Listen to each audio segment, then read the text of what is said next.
तो जनाब ये है प्रेसिडेंट हाउस, ये है पार्लियामेंट हाउस और ये है सुप्रीम कोर्ट ऑफ पाकिस्तान और इनके बिल्कुल साथ यानी प्रेसिडेंसी के बिल्कुल साथ है काबीना डिवीज़न। अब आपको ज़रा समझने में आसानी होगी, प्रेसिडेंट हाउस और पार्लियामेंट हाउस इन दोनों का एक तरह से ये तनाज़ा है। पार्लियामेंट हाउस ने एक बिल बनाया और मंजूरी के लिए ऐवान सदर को भेज दिया।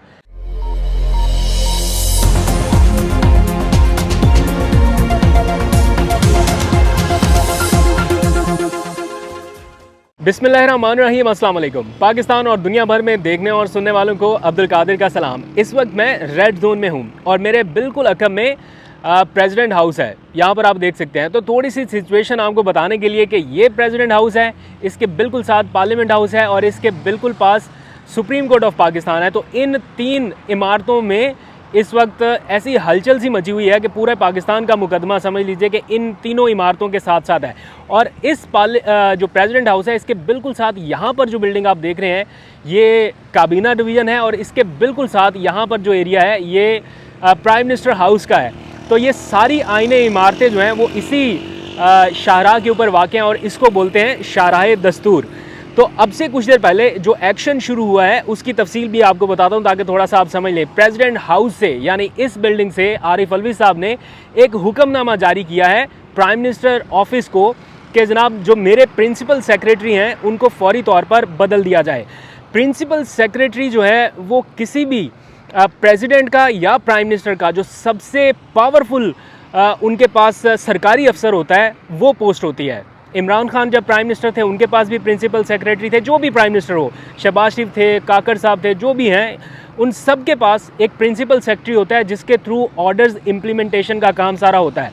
प्राइम मिनिस्टर ने खुद तो सारा कुछ करना नहीं होता, इसी तरह प्रेसिडेंट ने भी सारा कुछ खुद नहीं करना होता, उन्होंने अपने अहकामात अपने उस प्रिंसिपल सेक्रेटरी के थ्रू इम्प्लीमेंट कराने होते हैं। तो आज सदर आरिफ अलवी ने अपना प्रिंसिपल सेक्रेटरी ही यानी मोस्ट पावरफुल पोजीशन हटाने के लिए प्राइम मिनिस्टर ऑफिस को दरख्वास्त लिख दिया कि जनाब ये बंदा जो है ये वापस काबीना डिवीज़न को या एस्टेब्लिशमेंट डिवीज़न को भेज दिया जाए। यानी इस बिल्डिंग से ऐवान सदर से उस बिल्डिंग यानी जो काबीना डिवीज़न है वहाँ पर बंदा वापस भेजने की तैयारी हो रही है।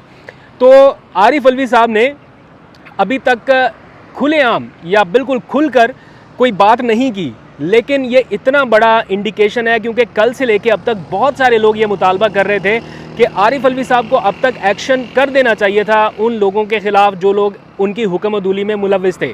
आरिफ अलवी साहब ने ये कहीं पे भी नहीं कहा कि प्रिंसिपल सेक्रेटरी ने उनके हुक्म की खिलाफ वर्जी की, ना जो सदर हाउस से या प्रेसिडेंट्स के ऑफिशियल ट्विटर हैंडल से एक ट्वीट जारी हुआ उसमें ये बात कही गई, लेकिन प्रिंसिपल सेक्रेटरी की इमीडिएट रिमूवल मांगी गई है, जिसका मतलब ये है कि there is something wrong behind the ball. Arif Alvi साहब ने कुछ ना कह के भी बहुत बड़ा इशारा दिया है। मैं डायरेक्ट तो इल्ज़ाम नहीं लगा सकता, ना इस पोजीशन में हूँ, लेकिन प्रिंसिपल सेक्रेटरी की फौरी बरतरफी या उनको ओहदे से हटाना ये एक बहुत ही गैर मामूली प्रैक्टिस है और बहुत ही एक यूँ समझ लीजिए कि इन हालात में एक बहुत बड़ा फ़ैसला है।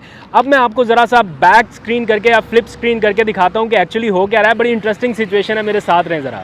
तो जनाब ये है प्रेसिडेंट हाउस, ये है पार्लियामेंट हाउस और ये है सुप्रीम कोर्ट ऑफ पाकिस्तान और इनके बिल्कुल साथ यानी प्रेसिडेंसी के बिल्कुल साथ है काबीना डिवीज़न।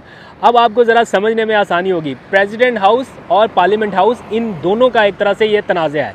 पार्लियामेंट हाउस ने एक बिल बनाया और मंजूरी के लिए ऐवान सदर को भेज दिया। अब सदर साहब उसको 10 दिन रखें, मंजूर करें ना करें वो एक अलग डिबेट है। ना मंजूर होता तो ये बिल यहाँ से वापस इधर जाता कि जनाब ये बिल इसके ऊपर हमारे तहफ़्फ़ुज़ात हैं, आप इसको ज़रा रीचेक कर लें। अब चूँकि असम्बली में लोग हैं ही नहीं, पार्लियामेंट बिल्कुल खाली हो चुकी है, असम्बली तहलील हो चुकी है, इसलिए अब कुछ नहीं हो सकता था।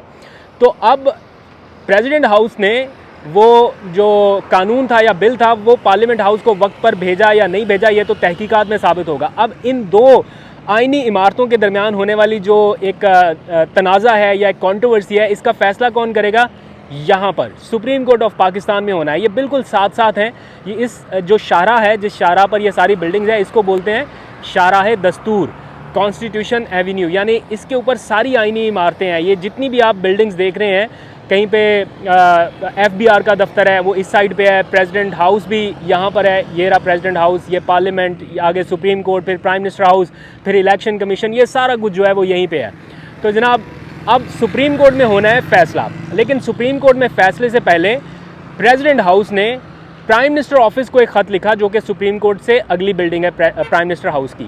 तो प्रेसिडेंट हाउस ने प्राइम मिनिस्टर हाउस को ये कहा है कि जनाब जो मेरे प्रिंसिपल सेक्रेटरी हैं उनको वापस इस बिल्डिंग में भेज दिया जाए। ये जो बिल्डिंग है काबीना डिवीज़न की या इस्टेब्लिशमेंट डिवीज़न की, यहाँ पर होते हैं पाकिस्तान के सबसे ज़्यादा सरकारी फ़ैसले, यानी प्रेसिडेंट हाउस हो, पार्लियामेंट हाउस हो या आगे प्राइम मिनिस्टर सेक्रेटेरिएट, वहाँ पर होने वाले जितने भी फैसले हैं उनकी इम्प्लीमेंटेशन जो है वो यहाँ से होती है। नोटिफिकेशन यहाँ से निकलते हैं, जितने वफाकी वज़ीर बनते हैं, जो कुछ भी होता है इन बड़ी बड़ी सरकारी बिल्डिंग्स के अंदर बैठने वाले जो पावरफुल होते हैं उनका जो भी हुक्मनामा होता है वो इस बिल्डिंग से यानी काबीना डिवीज़न से इम्प्लीमेंटेशन के प्रोसेस में जाता है। तो प्रेसिडेंट हाउस ने कहा है कि जनाब यहाँ इस बिल्डिंग में जो प्रिंसिपल सेक्रेटरी मौजूद हैं उनको इस बिल्डिंग में वापस भेज दिया जाए, हमें उसकी ज़रूरत नहीं है। और इसके बदले में उन्होंने मांगा है एक और नया प्रिंसिपल सेक्रेटरी जो कि खातून है, इस वक्त तक कल्चरल विंग में काम कर रही हैं, उनका भी नोटिफिकेशन इसी बिल्डिंग से जारी होगा अगर हुआ तो ये इस वक्त की ताज़ा तरीन सिचुएशन। आई होप कि आपको कुछ ना कुछ तो समझ आ गया होगा।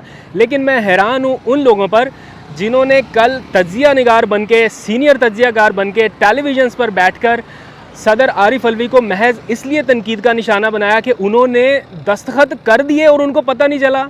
मैं तलत साहब का तज्जिया सुन रहा था, उन्होंने इतने मतलब सख्त लहजे में तनकीद की और सारी तनकीद महज इस चीज़ पर थी कि सदर साहब ने दस्तखत भी कर दिए, क्या उनको पता नहीं कि उनकी जगह पे कौन दस्तखत कर गया।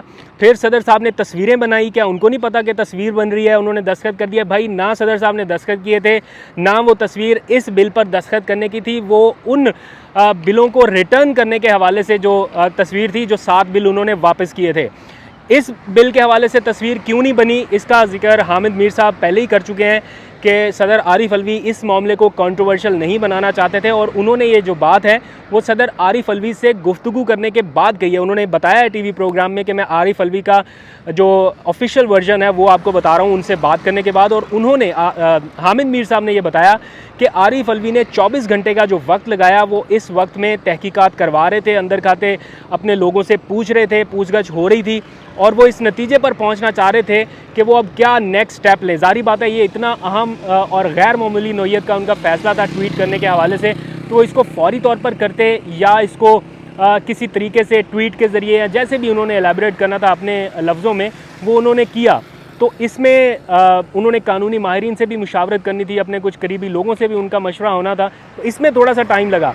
अब कानूनी माहिरीन इस बारे में और मज़ीद क्या राय रखते हैं, आज शुएब शाहीन ने कुछ देर पहले एक प्रेस कॉन्फ्रेंस की है सदर आरिफ अलवी के इसी बोल्ड स्टेप पे जो उन्होंने अपना प्रिंसिपल सेक्रेटरी हटाने का कहा है। तो इसमें देखते हैं कि शुएब शाहीन साहब की क्या कानूनी राय है। कल का दिन बड़ा अहम होने वाला है, कल इमरान खान साहब का केस भी है 22 अगस्त के हवाले से, वो भी आपको अपडेट करना है, वो मैं नेक्स्ट व्लॉग में बताऊंगा। शुएब शाहीन क्या कहते हैं ज़रा उनकी गुफ्तगू भी सुनिए। जब सदर साहब ने साइन ही नहीं किए, अब तो कल तस्लीम कर लिया लॉ मिनिस्टर ने, तो फिर वो एक्ट कैसे बन गया? आपने गज़ट नोटिफिकेशन वापस क्यों नहीं लिया? दूसरी बात, सवाल ये पैदा होता है जो कि बहुत अहम है कि उनके दफ्तर के कौन कौन कारिंदे मुलव्वस हैं। आज सदर साहब ने ख़त लिख दिया है कि उनका प्रिंसिपल सेक्रेटरी को वापस भेजा जाए, अब वो कौन करेगा? इस वक्त वो आईनी सरबराह हैं और supreme commander of the army हैं। मीडिया को ये किसने बताया था कि जनाब अलवी साहब ने दस्तखत कर दिए? परसों सारा दिन मीडिया ये चलाता रहा, अब तो कल उन्होंने साबित कर दिया कि उन्होंने साइन नहीं किए थे। तो फिर ये मीडिया ने ये मिस इन्फॉर्मेशन या डिस इन्फॉर्मेशन कैसे फैलाई? क्या इसके ऊपर पैमरा ने कोई नोटिस लिया? अगर ये फिक्स मैच नहीं है तो मीडिया का एहतसाब कौन करेगा? ये आज़ाद सहाफ़त की बजाय अगर किसी के साथ मिली भगत करके मिस इन्फॉर्मेशन फैलाएंगे तो ये हम सब के लिए अफसोस का मकाम है। इसी तरह आप मुझे बताएं, कल शाह महमूद कुरैशी को 1 दिन का रिमांड मिला, सारा दिन मीडिया ने चलाया कि असद उमर साहब गिरफ़्तार हो गए। उनको किसने इन्फॉर्मेशन दी? और वो तो उन्होंने बताया FIA ने, ना वो गिरफ़्तार हुए, ना उनको तलब किया, ना उनको बुलाया गया, वो तो कराची में बैठे हुए थे। फिर ये मीडिया कहाँ से डिसइन्फॉर्मेशन और मिस इन्फॉर्मेशन लेके चलाता है? ये काबिल अफसोस बात है। इस पे मीडिया हाउसेस को ख़ुद अपना एहतसाब करना चाहिए, इस पे पैमरा को भी एक्शन लेना चाहिए कि कानून सब के लिए बराबर होना चाहिए। और हम मुतालबा करते हैं कि चीफ़ जस्टिस ऑफ पाकिस्तान इस पे सुओ मोटो नोटिस लें, पाकिस्तान में होने वाली ज़्यादतियों का इजाला करें, बुनियादी हुकूक को बहाल करें, और ये जो इस इशू के ऊपर जो आर्मी अमेंडमेंट एक्ट और ऑफिशियल सीक्रेट अमेंडमेंट एक्ट 2023 इनको वापस लिया जाए, वरना पीटीआई ने यह फैसला किया है कि हम इसको फौरी तौर पर चैलेंज करेंगे और इंशाअल्लाह ये साबित करेंगे कि ये law itself void of an issue है, quorum non judice है, and it is not sustainable in under the constitution. Principal secretary to president बहुत इंपॉर्टेंट दो पोजीशनें होती हैं, principal secretary to president and MS military secretary, ये दो बहुत अहम पोजीशन होती हैं। ये प्रेसिडेंट के साथ हो या प्राइम मिनिस्टर के साथ हो, दोनों के साथ बहुत अहम पोजीशन होती हैं। इसका मतलब है कि अगर उन्होंने उसको हटाने का कहा है तो उंगलियां उसकी तरफ उठती हैं, और उसकी कॉम्पिटेंट अथॉरिटी जो है पोस्टिंग ट्रांसफ़र वो प्राइम मिनिस्टर के हुक्म से होती हैं या एस्टेब्लिशमेंट डिवीजन के हुक्म से होती हैं, तो उनके ख़िलाफ़ एक्शन भी वही कर सकते हैं, और मेरा ख़्याल है उस पर उनको एक्शन लेना चाहिए और उनके ख़िलाफ़ इंक्वायरी प्रॉपरली प्रोसीड करना चाहिए, इसमें एफआईआर भी करनी चाहिए। नेक्स्ट क्वेश्चन सदर साहब के कैटेगोरिकली डिनायल के बावजूद इवेंचुअली ये बिल कानून की शक्ल इख्तियार कर चुका है। अगर ये बिल सस्टेन कर जाता है तो नई आने वाली जो असम्बली होगी, 2/3 अक्सरियत के साथ जो हुकूमत आएगी, क्या उसे ये आईनी इख्तियार है कि वो इस बिल को रिवर्स कर सकते हैं? उसका अगर है तो क्या तरीका है?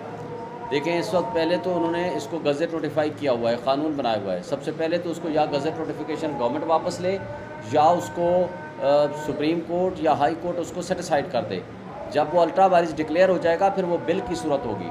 बिल की सूरत में ये ज़रूरी नहीं है कि 2/3 मेजॉरिटी से हो, कोई भी असम्बली जो आएगी वो जॉइंट सेशन के ज़रिए या अलग अलग उसको बिल पास करके क़ानून का दर्जा दे सकती है, उसमें तरमीम भी कर सकती है, वापस भी ले सकती है, क़ानून भी बना सकती है। लेकिन इस वक्त ये इनइफेक्टिव लॉ है, ये इनइफेक्टिव बिल है, और इसको जब तक के कोई कोर्ट अब सेटिसाइड करे या ये गवर्नमेंट वापस ले, ये दोनों सूरतें मुमकिन हैं।